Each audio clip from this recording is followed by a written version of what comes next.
આણંદ જિલ્લાના સોજિત્રા ચોકડી પર માર્ગ મકાન વિભાગ સહિત જુદા જુદા વિભાગો દ્વારા મુખ્ય માર્ગો સહિત નગરમાં થયેલા દબાણો દૂર કરવાની ઝુંબેશ હાથ ધરાઈ।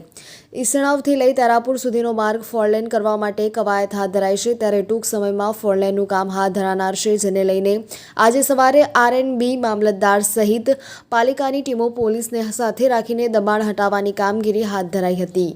સોજિત્રા મુખ્ય ચોકડી પર જ કેટલાક લોકોએ પાકા દબાણો કરી કોમ્પ્લેક્સ ઊભા કર્યા હતા, જેઓને એક વર્ષ અગાઉથી નોટિસ આપીને સ્વેચ્છાએ દબાણ દૂર કરવા જણાવ્યું હતું। તેમ છતાં દબાણકારોએ આજ દિન સુધી દબાણ ન હટાવતા તંત્રએ જાતે જ દબાણો દૂર કર્યા હતા। સોજિત્રા ચોકડી પર ફોરલેન બનતો હોવાથી આખરે તંત્રએ દબાણ હટાવવાની ઝુંબેશ હાથ ધરી છે। પાકા દબાણો સહિત નાના મોટા 30થી વધુ દબાણો કરવામાં આવ્યા હતા। દબાણકારોને નોટિસ આપી તેમ છતાં દબાણો દૂર થતા ન હતા, જેથી આજે સવારે મામલતદારની ટીમ પાલિકા તથા માર્ગ મકાન વિભાગ જેસીબી મશીન તથા ટ્રેક્ટરો સાથે પહોંચી હતી। દબાણકારોને પોતાના માલ સામાન કાઢી લેવાની સૂચનાઓ આપી હતી।